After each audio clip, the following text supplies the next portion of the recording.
Boqonnaa 16 Idaamuufi walitti dhufeenyi alaa.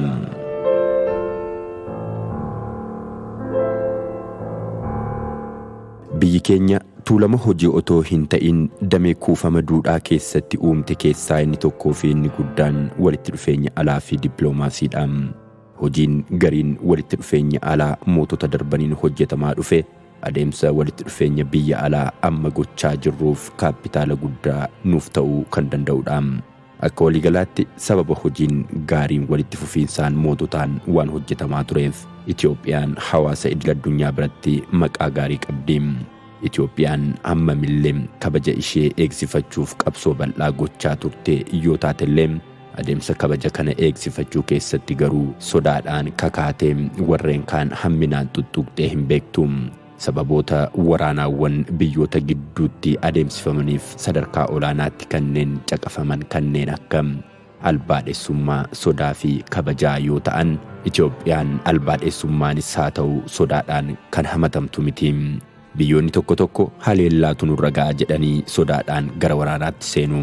Tokko tokko immoo faayidaa waa'ee hin baasne barbaaduudhaaf warreen kaan irratti haleellaa waan darbataniif gara waraanaatti seenu.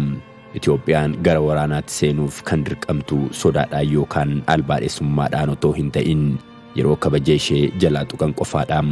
Kun immoo amalaa fi qorqalbii siyaasaa uummata Itoophiyaa irraan kan maddudha.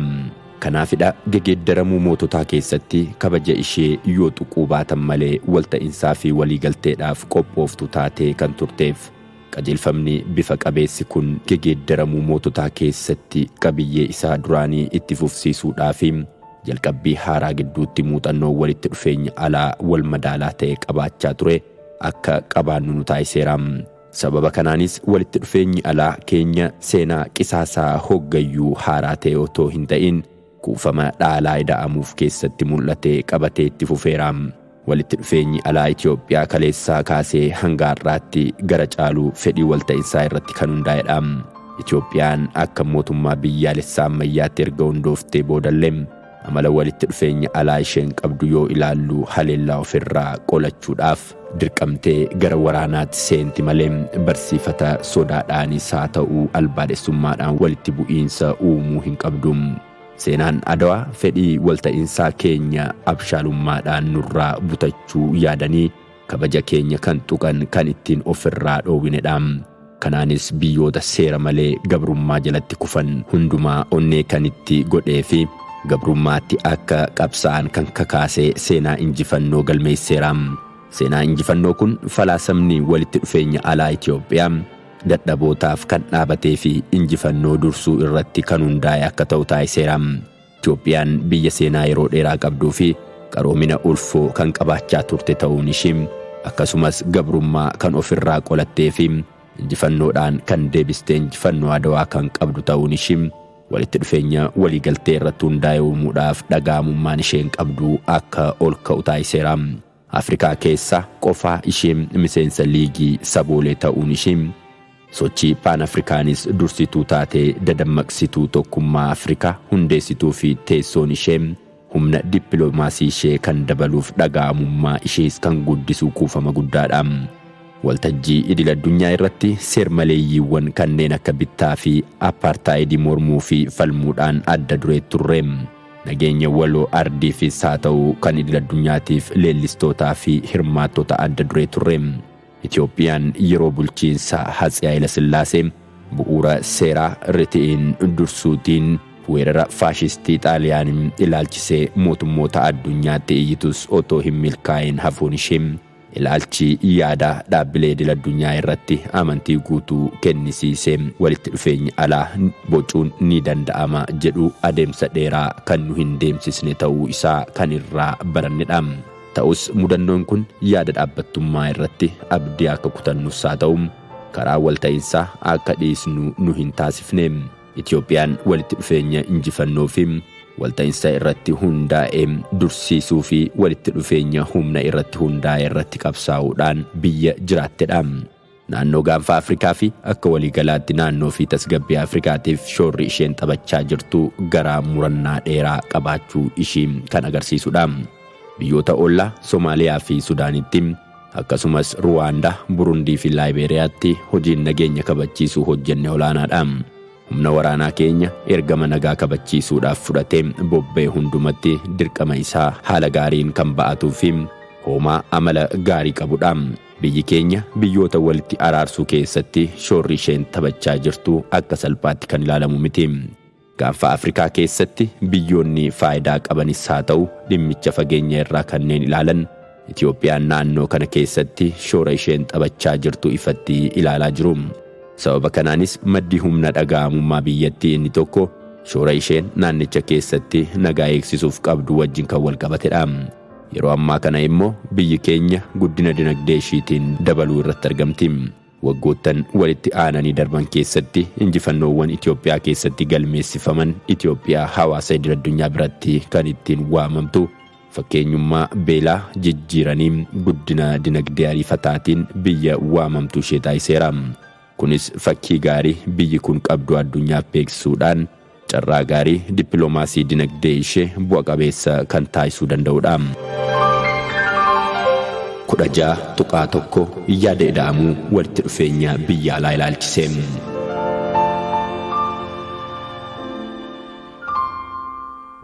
Walitti dhufeenyi alaa fi walitti dhufeenyi dhala namaa uumama wal dorgommii yookaan wal ta'iinsa giddu galeessa kan godhate taasisanii murteessuu wajjin walitti hidhata guddaa kan qabudha. Biyyoonni isaa ta'anii mootummooleen walitti qabama namoota dhuunfaa waan ta'aniif filannoowwan walitti dhufeenyaa lamaan kunneen isaan ilaallata. Wal dorgommii yookiin wal ta'iinsa sadarkaa biyyootaa fi mootummootaattis walitti dhufeenyaawwan jiraatan seerri ittiin bitaman filannoowwanidha. Waan kana ta'eef falmiiwwan yaadrimee maalummaa, sababoota ka'umsaa, barbaachisummaa fi amaloota bu'uuraa walitti dhufeenya alaa biyyootaa irratti taasifaman murteewwan lama irratti kan fuulleffatan ta'anii turaniiru. Falmiiwwan kunneen gara caalu qabatamummaa warreen qeeqan haliyootota biroo gidduutti kanneen taasifamanidha. Qabatamummaan mootota biyyaa faayidaa dhuunfaa isaanii kabachiisuuf kanneen fiigan akka ta'an ilaalcha keessa kan galchu yommuu ta'u, walitti dhufeenyi idil-addunyaa bu'aa fiigicha faayidaa kana eegsisuuf godhamuuti jedhee amana. Kanaafuu bu'uura kanaatiin addunyaa humnaan bultu kana keessatti madaallii humnaa eegsisuun dhimma filannoo hin qabnedha. Maddi humnaa inni guddaanis humna dinagdee fi loltummaati jedheetu ilaalcha keessa galcha. Kanaafuu seera addunyaa keessatti abbaa humnaa ta'uun yookiin warreen humna qabanitti maxxanuun madaallii humnaa eegsisuun warreen kaaniin caqafamuu fi faayidaa kabachiisuu irraa nama baraaru jedheetu amana. Qabxiin falmii wal dorgommii bu'uura godhate ilaalchi qabatamummaa akkuma biyya tokko keessatti walitti bu'iinsa faayidaa namoota dhuunfaa gidduutti uumuuf murtii kennuun danda'amu sadarkaa idil-addunyaatti walitti bu'iinsa faayidaa biyyoota lama gidduutti uumamuuf qaamni mootummaa aangoo qabeessa ta'ee murtii kennuu fi seera qabeessummaa diriirsuu danda'u hin jiru kan jedhudha. Addunyaan keenya geggeessaan hundumaaf ta'uu fi humna walqixxeetti ilaaluu kan keessa hin jirre biyya humna qabu waanuma barbaade kan irratti taasisudha.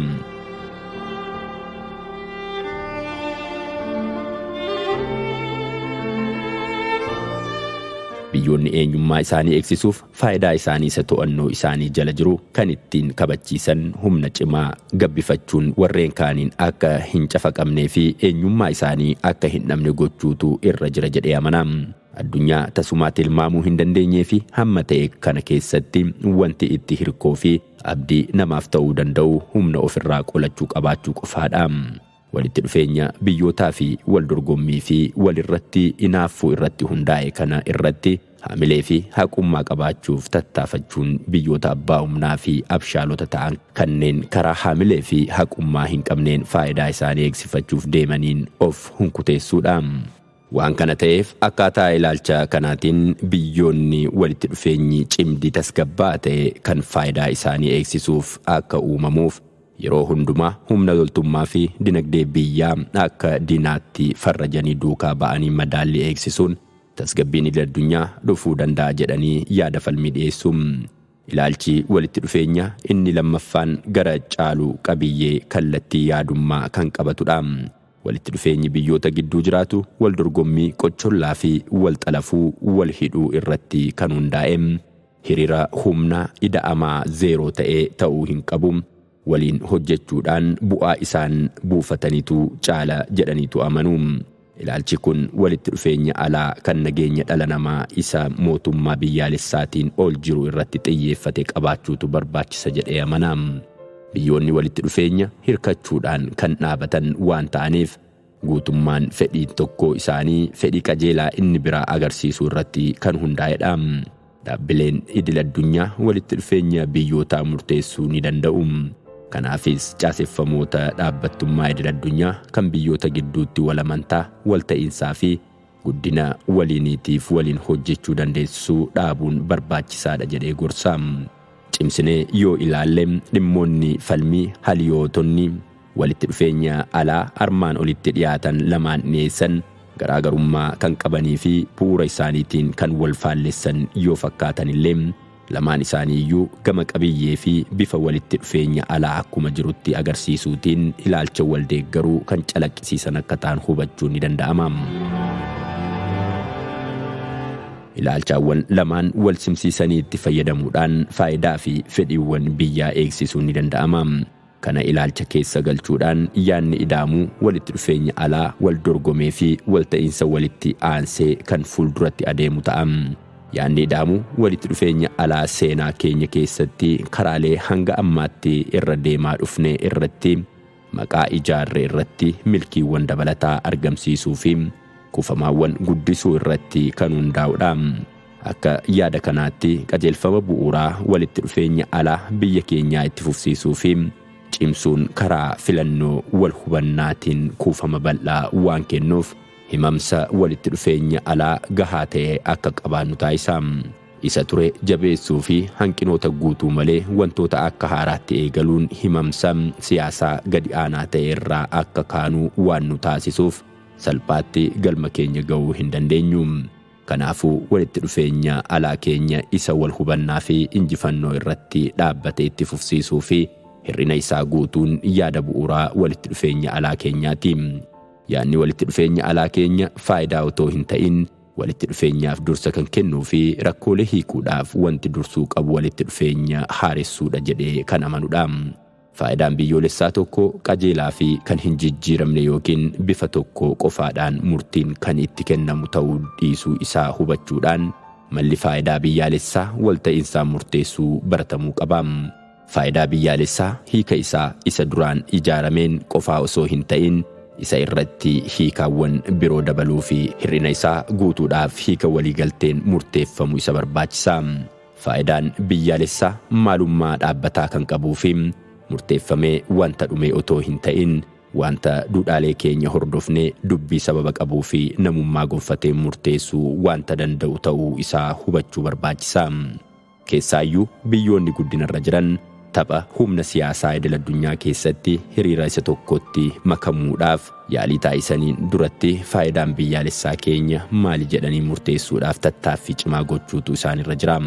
Ta'us garuu biyyoota guddinarra jiran keessatti laafinnii fi hirrinni mootummaa biyyaalessaa akkasumas duudhaalee waloo uumuu dadhabuun mootota kanaa sababa kanaanis yaaliin eenyummaa biyyaa eegsisuuf taasifamuu murtee faayidaa biyyaalessaa ijaaraa fi fooyyessaa deemuudhaaf wanta boqonnaa isaaniif hin kennine ta'ee jira.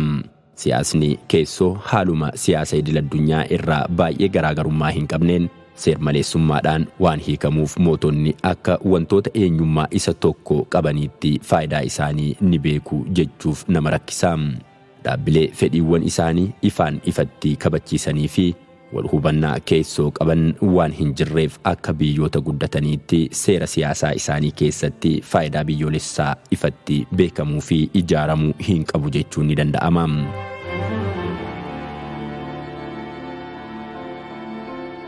Faayidaa biyyaalessaa murteessuu ilaalchisee karaa haala miira sabummaa biyya irraa fagaateen fedhii keenya kabachiisuu hordofuu nu barbaachisa.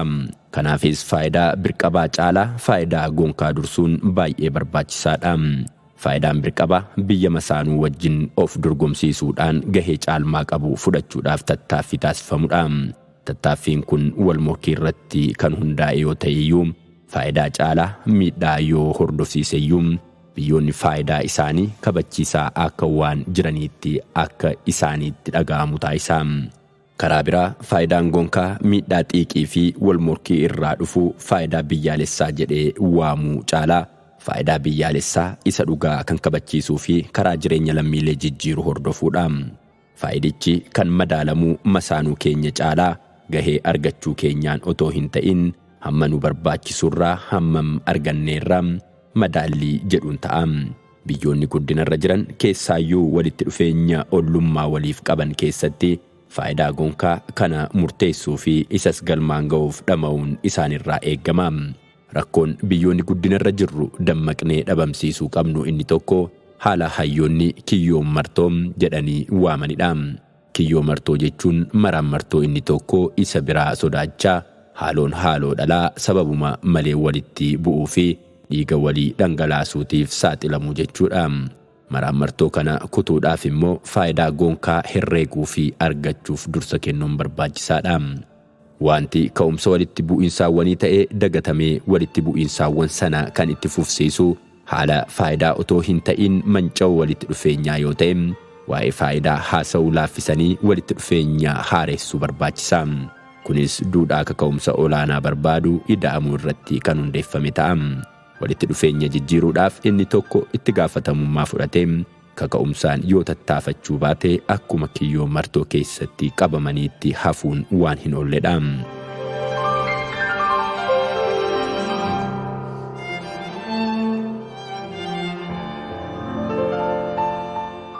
Faayidaa biyyaalessaa keenya kan kabachiisnu duraan dursee murticha irratti walii galaa yemmuu dhufnedha iyyuu jedhamu. Faayidaawwan biyyoolessaa keenya kanneen dursanii murteeffaman hin jiran jechuu miti. Haa ta'u malee faayidaaleen biyyaalessaa keenya wal hubannaa keenya qofaadhaan kan murteeffaman otoo hin taane haasaa biyyootaa kaan waliin goonu keessattis bifaa fi hiika qabaachaa kan dhufanidha. Kunis faayidaan biyyaalessaa haasaadhaaf gufuu kan itti ta'uu fi siyaasa humnaatiif karaa kan banu amala uumamaa isaa isa rincicaa ta'e jijjiirrachuu qaba yaada jedhurraa kan maddudha. Leelistoota haqummaatiin firri dhaabbataa fi diinni dhaabbataan hin jiru jechama jedhu keessatti murtee dhaabbataa dhabamsiisuu yaada jedhu kan fudhannu yoo ta'eyyuu dhimmichi karaa tokkoon yaadni namaddii firaa fi diina jedhu kan isa dhuunfate karaa biraatiin immoo dhaabbii dhabdummaa fi haaluu falaasama walitti dhufeenya alaa godhee kan ilaalu ta'uu isaatiin ida'amuu wajjin kan wal faallessudha.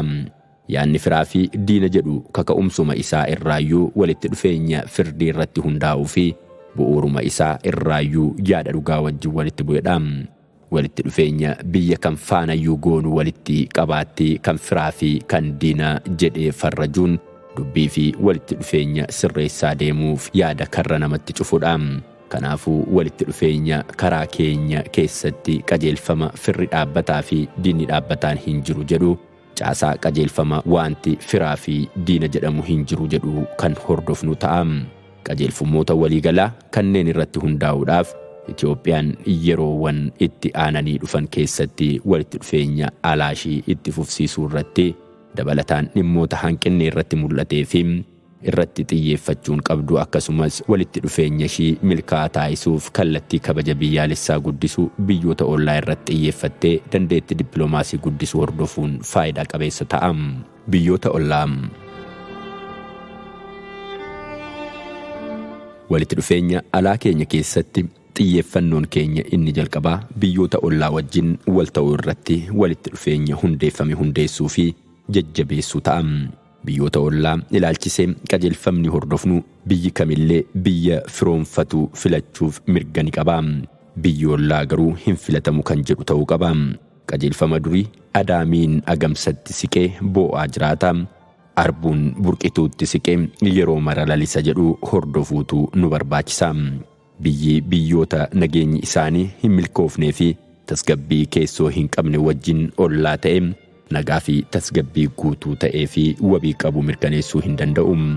Walsimannaan hawaasummaa fi dinagdee waliinii uummattoota biyya keenyaa akkasumas uummattoota biyya keenyaa fi naannoo keenya jiranii uumamuu mootummaa hammayyaatiin dura kan ture ta'uun isaanii beekama. Tarsiimoon walitti dhufeenya alaa keenya sararoota walitti dhufeenyaa kana jabeessuun Dippiloomaasiin keenya walitti dhufeenya dinagdee fi hawaasummaa duraan ture kana gara sadarkaa olaanaatti ceesisuudhaaf boca qindaa'ee fi gurmaa'ee kennuufiitu isarra jira. Walitti dhufeenya biyyoota ollaa wajjin qabnuun faayidaan biyyaalessaa gara caalu faayidaa waliinii gonka ta'e irratti hundaa'ee kan murteeffamu ta'uu qaba. Carraan keenya kan walidhee jiru waan ta'eef walta'iinsaa fi walgargaarsa faayidaalee waloo keenyaa bu'uura godhatee qabaachuu qabna. Yeroo dhimmoota irratti waliif hin galle irratti dabarsinu caalaa dhimmoota irratti walii gallu irratti yeroo baay'ee balleessuun caalaatti xiyyeeffannoo kennuufiin barbaachisaadha. Wanti gaarii qabnu ida'aa yeroo dhufnu adeemsa keessa rakkoolee itti aananii dhufan hiikuuf nu dandeessisu kuufama walitti dhufeenya gahaa ta'e qabaachaa deemna. Kuufama walitti dhufeenyaa kana akkuma salphaatti itti gargaaramne rakkoolee itti aananii dhufan adeemsa keessa hiikuu dandeenya. Ta'us garuu siyaasa idil addunyaa keessatti biyyootaa fi uummattoota gidduutti dhimmi walitti dhufeenya alaa kamillee akka jiraatuuf fedhii waloo tokko kan biyyoota lamaa fi isaa ol ta'an walitti hidhuu jiraachuun dirqama ta'a. Kuni faayidaa fi hiika tokko kan qabaatu dhimma walitti hidhamiinsa giddu galeessa godhachuudhaan biyyoonni fedhii walitti dhiyaataa fi walitti hin buune yeroo qabaatan biyyoota sana gidduutti nagaa walitti dhufeenya jabaa fi walitti hidhamiinsa fida. Karaa biraatiin dhimmoota waloo ilaalchisee filannoowwan biyyoota sanaa kan walirraa fagaatee fi kan wal faalleessu yeroo ta'u walitti dhufeenya gara walitti bu'iinsaa fi mudannootti geessu uumuu danda'a. Waan kana ta'eef haala fedhiin waloo walitti hidhamiinsa uumuu hin jirre keessatti walitti dhufeenyi nagaasaa ta'u kan walitti bu'iinsaa biyyootaa fi uummattoota gidduu jiraachuu hin danda'u. Biyya keenyaa fi kaan gidduu walitti dhufeenyi jiraachuu kan danda'u haala fedhii saboota biyya keenyaa tokko kan warreen kaanii wajjin walitti hidhachuu barbaadu keessattidha.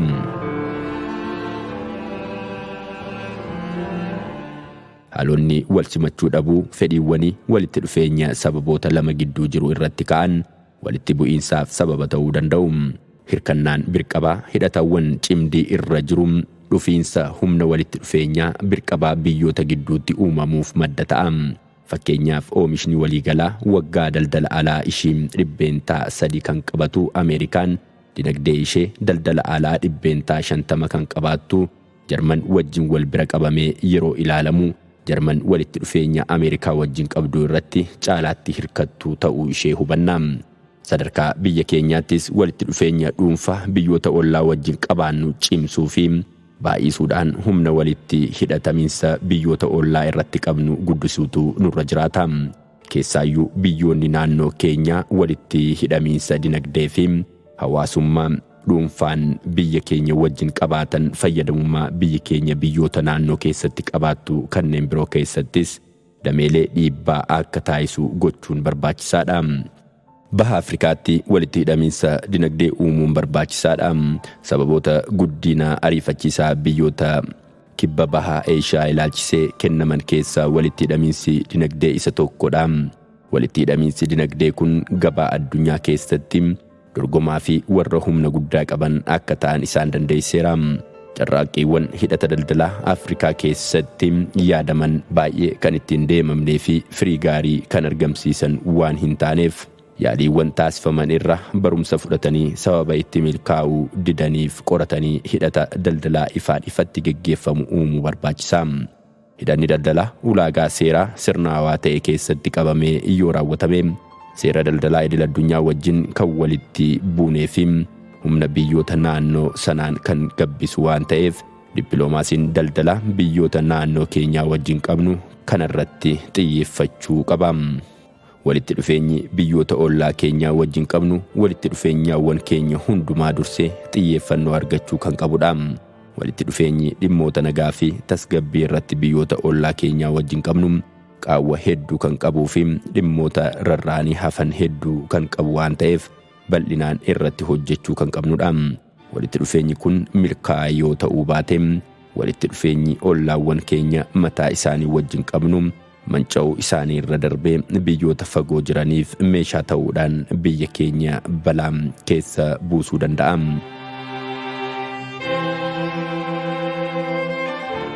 Walitti dhufeenyi ollaawwan keenya wajjin qabnu kallattii lamaan jabaachuu qaba. Inni tokkoffaan IGADin jabeessuudhaanii fi Biyyoonni kunneen xiyyeeffannoo olaanaa kennaniif gochuudhaan walitti dhufeenya keenya IGAD keessatti jabeeffachuu ni dandeenya. Dabalataanis biyyi keenya dhuunfaa ishiitiin biyyoota kana wajjin walitti dhufeenya dippiloomaasii bal'aa uumuu qabdi. Keessaayyuu dimokiraasiin uummattummaa jabaatee hojii irra ooluu qaba. Kanaanis walitti dhufeenya sabootaa cimsuudhaan hidhata naannoo kanaatiif gahee gaarii gochuun ni danda'ama. Rakkoon yeroo baay'ee walitti dhufeenya ollaawwan keenya wajjin qabnu mudatu sodaa irratti kan hundaa'ee fi haala badaa miira diinaan marfamuu uumuudha. Miirri sodaadhaan marfamuu fi haalli ollaawwan keenya sodaadhaan ilaaluu eenyummaa keenya eegsifachuuf gahee qorqalbii qaba jedhamee tilmaamama.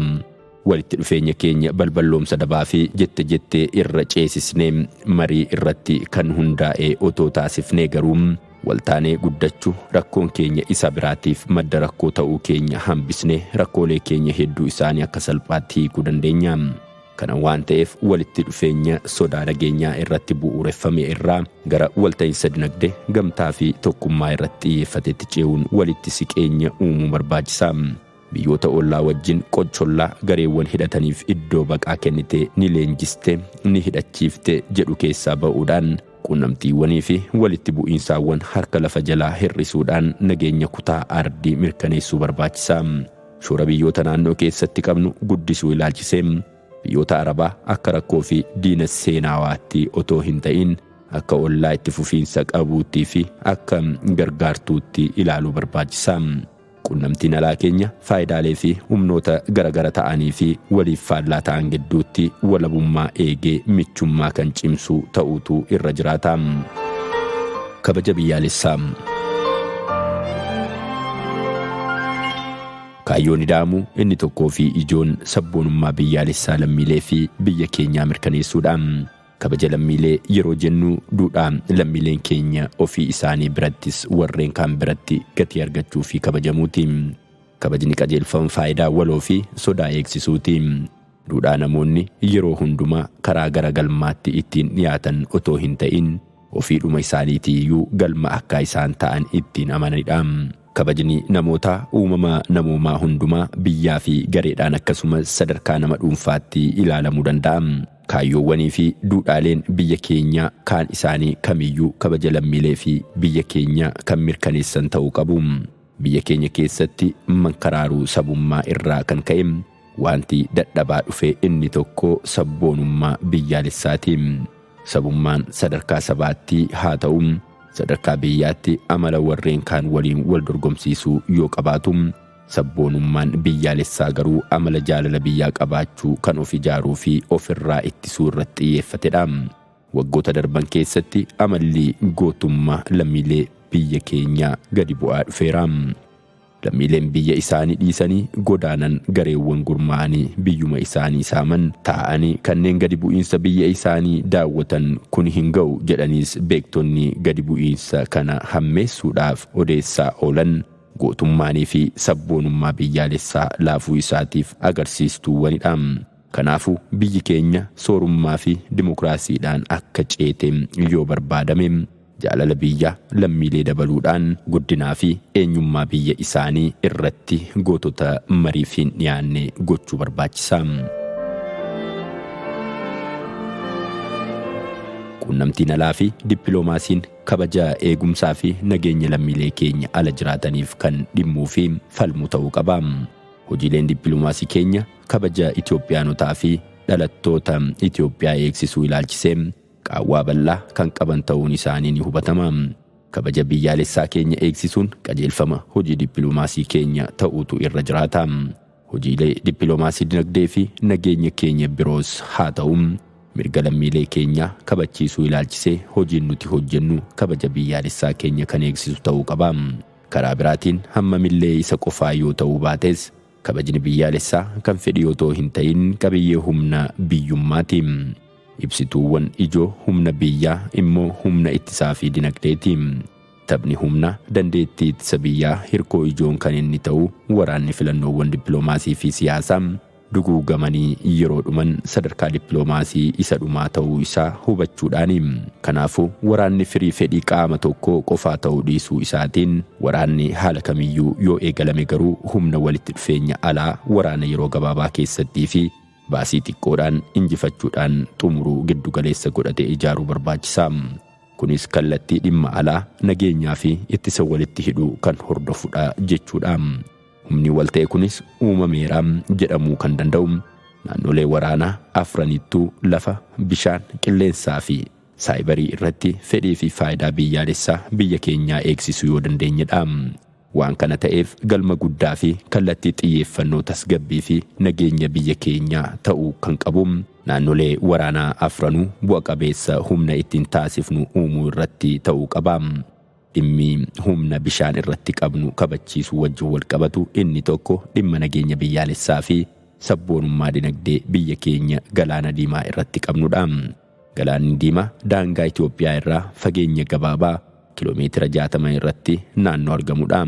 Sochiiwwan galii fi ba'ii daldalaa Itoophiyaa akka waliigalaatti kan hundaa'an Galaana Diimaa kana irrattidha.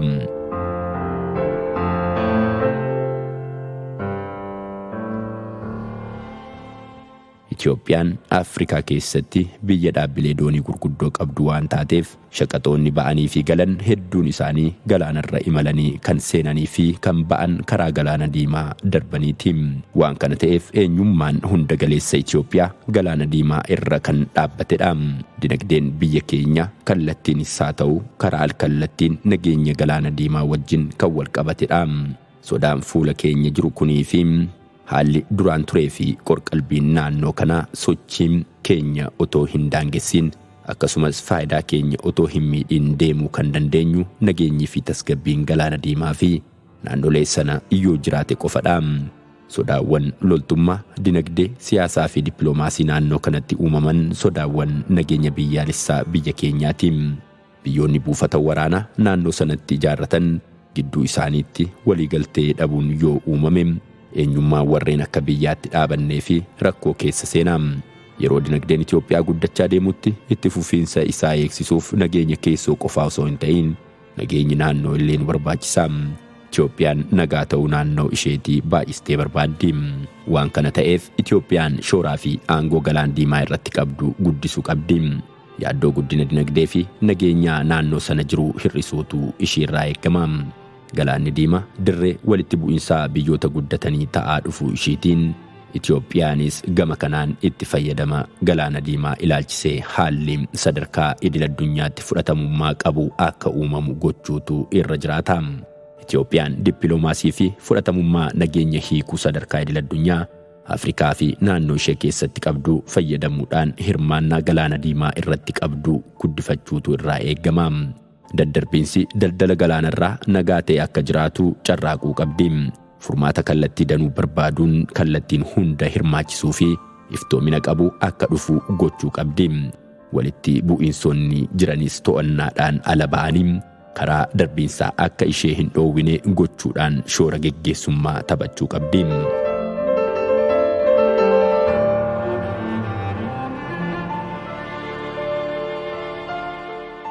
Haala siyaasaa fi dinagdee addunyaa gegeeddaramaa ta'e kana keessatti haalawwan hiriiraa fi caaseffamaa naannoo Galaana Diimaatti taasifamuu danda'an itti dhiyeenyaan hordofuu barbaachisaa. Dhimmi naannoo keenyatti uumamu lammiilee Itoophiyaa murteessaa waan ta'eef biyyoota gurguddoo naannoo sanatti bu'uura buusuu wajjin walitti dhufeenya uumuunii fi hojii farrawwan badummaa biyyoota kaan wajjin ta'uudhaan haalota to'achuu barbaachisaa. Biyyi keenya carraaqqiin ishee meeshaaleen shaqaxaa seenanii fi ba'an yaaddoo nageenyaa irraa haala bilisa ta'een karaa Galaana Diimaa wabii ittiin dabarsituu argachuu qaama idil-addunyaa keessatti hammatame akka ta'u dhiibbaa gochuu qabdi. Sochiin daldalaa alaa biyyattii yoo jiraachuu baate nageenya biyyaalessaa mirkaneessuun waan hin danda'amneef filannoon inni ijoo fi inni tokko Itoophiyaan humna galaanaa duraan qabdu deebistee ijaaruudhaan naannoo kana humna morkataa ta'e kaa'uu qabdi. Humna dippiloomaasii guddisuun Itoophiyaan dhagaamummaa addunyaa irratti qabdu guddisuu fi quunnamtii alaa ishee walta'iinsaa fi warra dhiibamaniif dhaabbachuudhaaf qajeelfama qabdu itti fufsiisuudhaaf madda dhagaamummaa ishee guddisuu qabdi. Maddi dhagaamummaa agarsiistuu humna biyyaalessaa haarawaa ta'e taasifamee kan ittiin dhiyaatu filannoowwan humna jajjabaatoo ta'an guddisuudhaan qofaa kan argamu miti.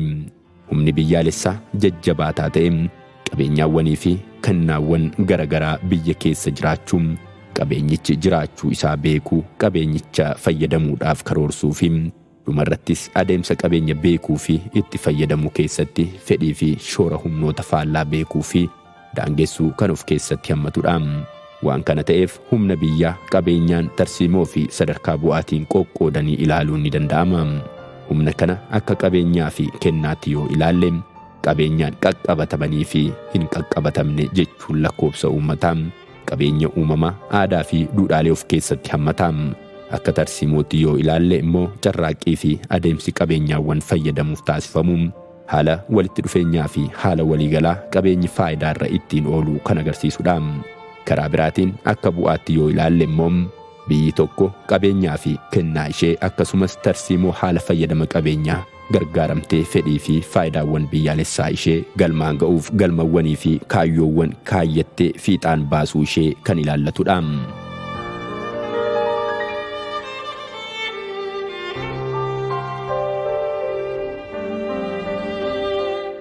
Humnii fi anniisaan biyyaalessaa kutaalee garagaraa kanneen itti hirkoo yookaan ibsituu ta'an kan qabu yommuu ta'u, hayyoonni raawwiiwwan uumamaa uummata teessuma lafaa qabeenya uumamaa fi hawaasummaa misooma dinagdee caaseffama siyaasaa fi mooraalii biyyaalessaa jedhanii qoodu. Karaa biraatiin ibsituuwwan humna biyyaalessaa kana bifa meeshaalee fi miti meeshaalee jennee addaan baasuu dandeenya. Bifni meeshaalee humna biyyaa kanneen madaalamuu fi qaqqabatamuu danda'an ta'anii isaanis qabeenya kanneen akka haala teessuma lafaa, uummataa, teeknoolojii, qabeenya uumamaa, meeshaalee dheedhii fi albuudaa yoo ta'an, ibsituuwwan humna biyyaa miti meeshaalee qabeenyaawwan hin qaqqabatamne immoo wantoota akka falaasama, haamilee ga'umsa geggeessummaa, bu'a qabeessummaa dhaabbatummaa fi kan kana fakkaatan of keessatti hammata.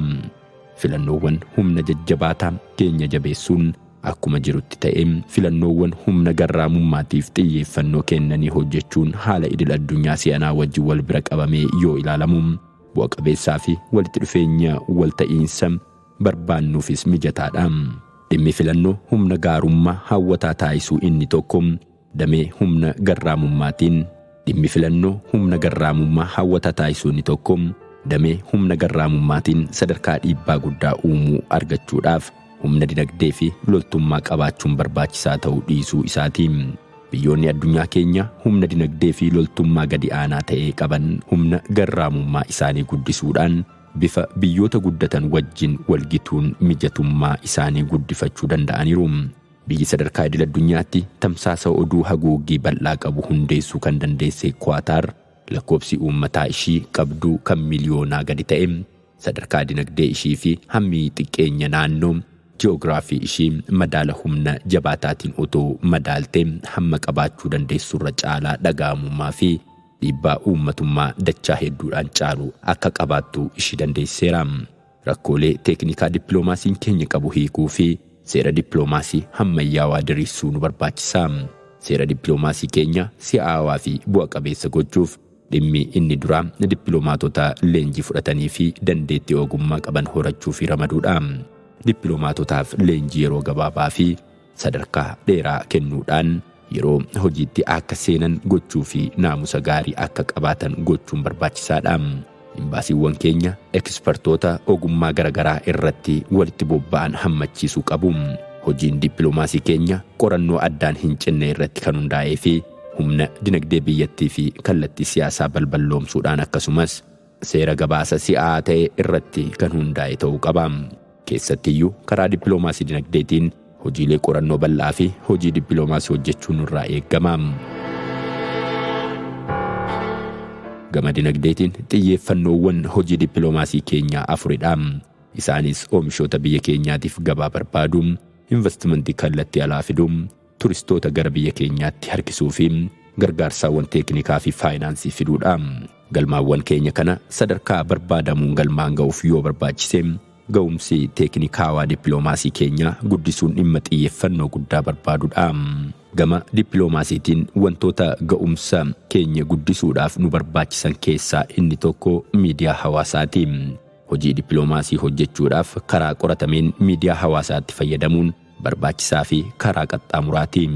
Keessattiyyuu miidiyaaleen dhiibbaa uumuu danda'an baay'eenii fi namoonni bebbeekamoon fayyadamtoota miidiyaa hawaasaa ta'uu isaaniitiin hojii miidiyaa hawaasaa isaaniin bu'uura godhatee hojjechuu barbaachisaa. Yeroo ammaa kana dippiloomaasiin dippiloomaatota qofa irratti rarra'ee fageenya dheeraa kan nu deemsisu miti. Mootummaadhaan alatti dhaabbileen siiviilii, namoonni bebbeekamoon, aanga'oonni duraanii, namoonni dhiibbaa dippiloomaasii adda ta'e uumuu danda'anii fi kan kana fakkaatan hojii dippiloomaasii bal'aa ta'e hojjechuu kan danda'anii fi addunyaan bal'inaan kan itti gargaaramaa jirtudha.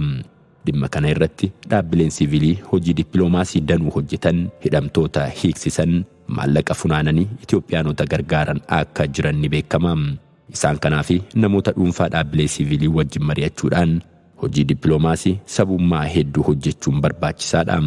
Keessattiyyuu biyyoota walitti dhufeenyi keenya jettee irratti hundaa'e hojii dippiloomaasii paabilikii hojjechuudhaan ilaalcha saba keenyaa jijjiiruu fi jetteewwan diiguu nu barbaachisa. Karaa biraatiin miidiyaaleen biyya keenya namoonni miidiyaa humna dippiloomaasii qaban haguuganii itti fayyadamuun hojii fageenya dheeraa ittiin deemne miti.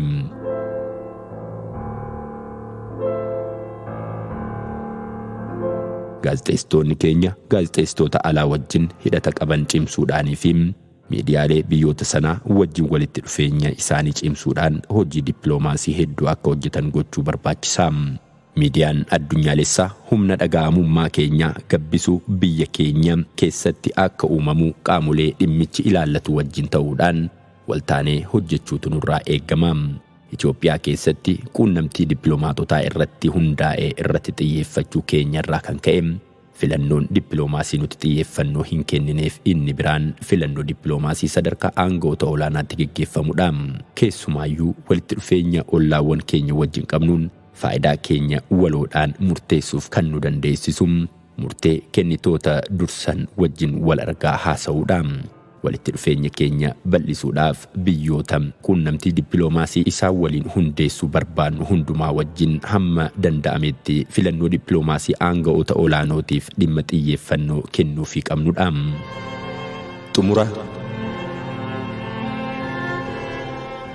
seenaa siyaas-dinagdee biyya keenyaa keessatti yeroo hedduudhaaf carraa boqonnaa haaraa eegalchiisuu danda'u argachuun keenya kan yaadatamudha. Haa ta'u malee carroota argaman kana sirnaan itti fayyadamuu dhabuu keenyaan otoo hin milkaa'in hafnee jirra. Har'as carraa seena qabeessa haaraatu fuula keenya dura jira. Carraa har'a nu quunname kana akkuma kana dura bilaashumatti balleessinamoo seenaa keenya kaleessaa irraa barachuudhaan biyyaa fi dhaloota walitti ida'uun sadarkaa fooyyeetti ceesifna. Filannoo nuti qabnu ifaadha. Carraan kun yeroo hunda kan hin argamnee fi lammata deebi'ee dhufuu akka hin dandeenyetti yaaduu qabna. Carraa kanatti fayyadamuun seenaa biyya keenyaaf galmeessifnee darbuuf kutannoon ida'amnee ka'uu qabna. Itoophiyaan bu'aa qabsoo uummata ishee kan baroota hedduuti malee bu'aa kallattii fi sagantaa siyaasaa dhaloota tokkoo miti. Tokkoon keenya addunyaa yookiin biyya amantaa fi ilaalcha dhuunfaa keenyaan wal simatu keessaa yoo jiraachuu baannellee biyya hunda keenyaaf toltu kan nageenya qabduu fi guddina keenya saffisiistu uummachuu dandeenya. Yeroo hunda jireenya keenya kaleessaa akka galmaatti osoo hin taane akka galaatti haala qabatamaa har'a keessa jirruu fi abdii keenya borii walitti ida'uun akka fageenya fuula keenya dura jiruutti lakkaa'uu qabna. Kana jechuun immoo jireenya keenya isa moofaa kaleessaa itti gammadnee boonuu dadhabuudhaan jiruu fi jireenya milkoomina olaanaa biyya keenyaaf dhugoomsuuf guyyaa guyyaan tarkaanfachuu fi qabsaa'uu qabna. Milkoomina itti aanutti ce'uuf wanti ijoon immoo seenaa keenya isa moofaa kaleessaa irraa birmaduu obbaasuuf qophaa'uudha.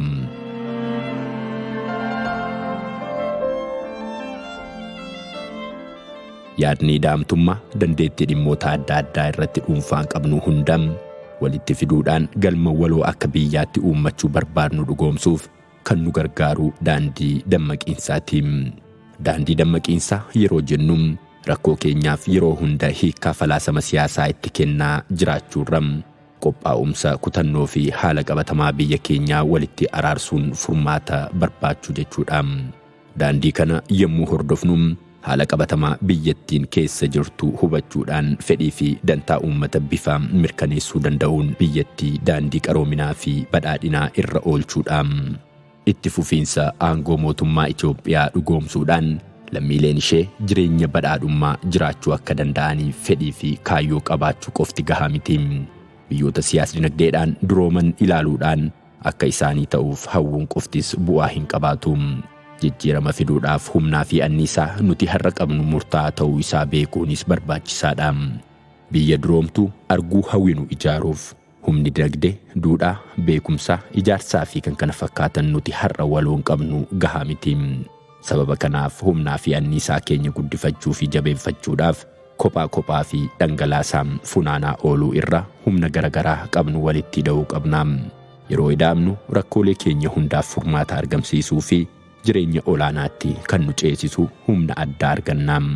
Humnoota keenya garagaraa walitti hidhuun kaapitaala ka'umsaa jabaa kuufachuu qabna. Kaapitaalli ka'umsaa guddaan bu'aa guddaa argamsiisa. Kophaa fiiguu irra rakkoolee keenya nurra kuufaman kaapitaala ka'umsaa kuufanneen ofirraa salphisuu qabna. Jiraachuu fi itti fufiinsi biyya keenyaa fi nageenyi saboota ishee mirkanaa'uu kan danda'u daandii dadammaqiinsaa kanaa irra yoo adeemne qofaadha. Kanaaf yaada idaamuu qorqalbii Itoophiyaanotaa hundaa gochuun ida'amuun Itoophiyaa jijjiiruu fi itti fufiinsa ishee dhugoomsuudhaaf yaadota bu'uuraa jiran hunda irra jala qaqqabsiisuu dandeenya. Dhimmoota ijoo ta'an mara akka lammiilee biyya tokkootti yaadaan tokko ta'uudhaan yoo dhugoomsine haalli har'a samii Itoophiyaa kana jalatti mul'atu hundi ni jijjiirama. Kanarraa irra hedduu akka fooyya'e nan amana. Jireenya fooyya'aa kana kan dhugoomsuu danda'u immoo numa Itoophiyaanota qofaadha. Hundi keenyayyuu walii keenya malee homaa miti. Kan walii ta'uu keenya immoo carraaqqiidhaan mirkaneessuu qabna. Daandiin jireenya hawaasaa fi dinagdee olaanaatti nu geessu qabsoo jabaa yoo gaafateyyuu yeroon isaa dhihoodha. Yeroo gabaabaa keessatti daandii dadammaqiinsaa ida'amuu jalqabneen bu'aa wal ta'uu keenyaa, wal tumsuu keenyaa fi yaada faara tolaa qabaachuun keenya nurra darbee biyyoota ollaa dhaqqabee jira. Hojii jalqabneetti fufsiisuuf yaada ida'amtummaa keenya dhugummaan keessa keenyatti hubachaa fi murannoodhaan irratti hojjechaa daran gabbisuu barbaachisa. Duudhaalee keenya hundumaa walitti hidhuudhaan badiinsa keenya darbee hundaafis dhiifama walii gochaa egeree Itoophiyaa ijaaruuf jaalalaa fi tokkummaan haa kaanu. Yaadachiisa. Yaadota kitaaba kana keessatti ka'anii fi dhimmoota biroo irratti dubbistootaaf akka tolutti bifa kitaaba kanarra salphaa ta'een barreeffamoota yaada bu'uura ida'amuu daran cimsanii fi calaqqisan nan qopheessa. Itoophiyaan tattaaffii ijoollee isheetiin oodamtee fi kabajamtee barbaraan haa jiraattu. Uumaan Itoophiyaa fi ijoollee ishee haa eebbisu.